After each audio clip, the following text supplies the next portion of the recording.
माघ महात्म्य 18वां अध्याय। श्री वशिष्ठ ऋषि कहने लगे कि हे राजन, मैंने दत्तात्रेय जी द्वारा कहा माघ मास महात्म्य कहा, अब माघ मास के स्नान का फल सुनो। हे परंतप, माघ स्नान सब यज्ञों, व्रतों का और तपों का फल देने वाला है। माघ मास में स्नान करने वाले स्वयं तो स्वर्ग में जाते ही हैं, उनके माता और पिता दोनों के कुलों को भी स्वर्ग प्राप्त होता है। जो माघ मास में सूर्योदय के समय नदी आदि में स्नान करता है, उसके माता पिता के 7 कुलों की पीढ़ी स्वर्ग को प्राप्त होती है। माघ मास में स्नान करने वाले दुराचारी और कुकर्मी मनुष्य भी पापों से मुक्त हो जाते हैं और इस मास में हरि का पूजन करने वाले पाप समुदाय से छूटकर भगवान के सदृश शरीर वाले हो जाते हैं। यदि कोई आलस से भी माघ में स्नान करता है, उसके भी सब पाप नष्ट हो जाते हैं। जैसे गंधर्व कन्याएं राजा के श्राप से भयंकर कल को भोगती हुई लोमश ऋषि के वचन से माघ में स्नान करने से पापों से छूट गई। यह वार्ता सुनकर राजा दिलीप विनय से पूछने लगा कि गुरुदेव, ये कन्याएं किसकी थी, उनको कब और कैसे श्राप मिला, उनके नाम क्या थे, ऋषि के वाक्य से कैसे श्राप मुक्त हुई और उन्होंने कहाँ पर स्नान किया? आप विस्तारपूर्वक सब कथा कहिए। वशिष्ठ जी कहने लगे, हे राजा, जैसे अग्नि से स्वयं अग्नि उत्पन्न होती है, वैसे ही यह कथा धर्म और संतान उत्पन्न करती है। हे राजन, सुख संगीत नामक गंधर्व की कन्या का नाम विमोहिनी था। सुशीला तथा स्वर वेदी की सुंबरा, चंद्रकांत की सुतारा तथा सुप्रभा की कन्या चंद्रका, ये 5 सब समान आयु वाली तथा चंद्रमा के समान कांति वाली और सुंदर थी। जैसे रात्रि को चंद्रमा शोभायमान होता है, वैसे ही पुष्प की कलियों के समान खिली हुई यह अप्सराएं थी।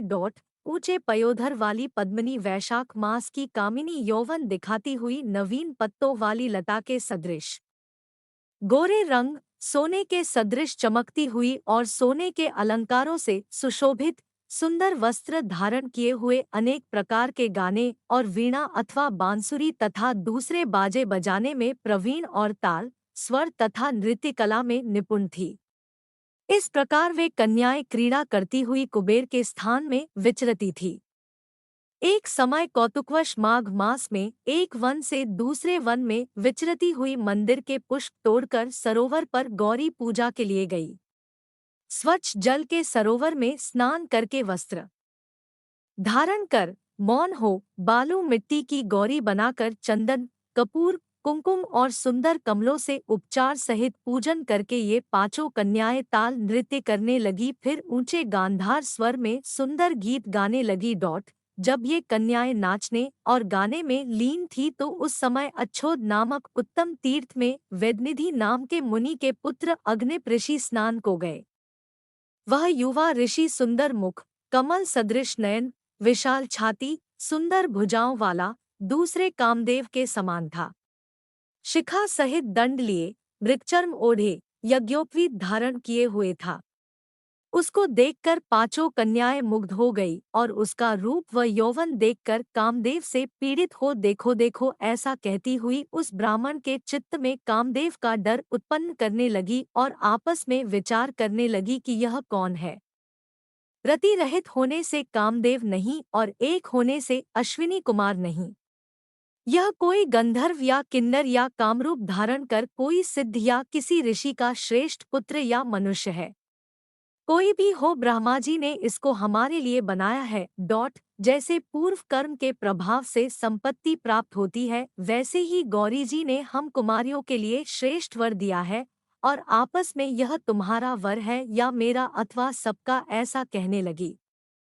जिस समय उस ऋषि पुत्र ने अपनी मध्याह्न की क्रिया करके ऐसे वचन सुने तो वह सोचने लगा कि यह तो बहुत बड़ी समस्या उत्पन्न हो गई। ब्रह्मा, विष्णु, महेश आदि देवता तथा बड़े योगीश्वर भी स्त्रियों के भ्रमजाल में मोहित हो गए हैं। इनके तीक्ष्ण बाणों से किसका मनरूपी हिरण घायल नहीं हो सकता। जब तक नीति और बुद्धि रहती है, तब तक पाप से भय रहता है। जब तक की गंभीरता रहती है, यम विधि का पालन होता है। तब तक मनुष्य स्त्रियों के कामरूपी बाणों से बींधा नहीं जाता। ये मुझे उन्मत्त और मुग्ध कर रही है। किन गुणों से धर्म की रक्षा हो सकती है?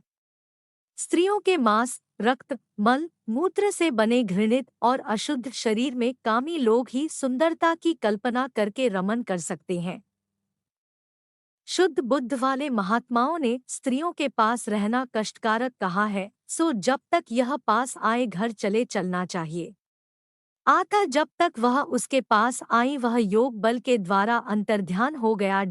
ऋषि पुत्र के ऐसे अद्भुत कर्म देखकर वह चकित होकर डरी हुई चारों ओर देखने लगी और आपस में कहने लगी कि यह क्या इंद्रजाल था जो देखते देखते विलीन हो गया। और वह विरहा की अग्नि में जलने लगी और कहने लगी कि हे कांत, तुम हमको छोड़कर कहाँ चले गए? क्या तुमको ब्रह्मा ने हमको विरह रूपी अग्नि में जलाने के लिए बनाया था? क्या तुम्हारा चित्त दया रहित है जो हमारा चित्त दुखाकर चले गए? क्या तुमको हमारा विश्वास नहीं? क्या तुम कोई मायावी हो? बिना किसी अपराध के हम लोगों पर क्यों क्रोध करते हो? तुम्हारे बिना हम नहीं जिएंगी। जहाँ पर आप गए हो हमें शीघ्र ले चलो, हमारा संताप हरो और हमें दर्शन दो। सज्जन लोग किसी का नाश नहीं देखते।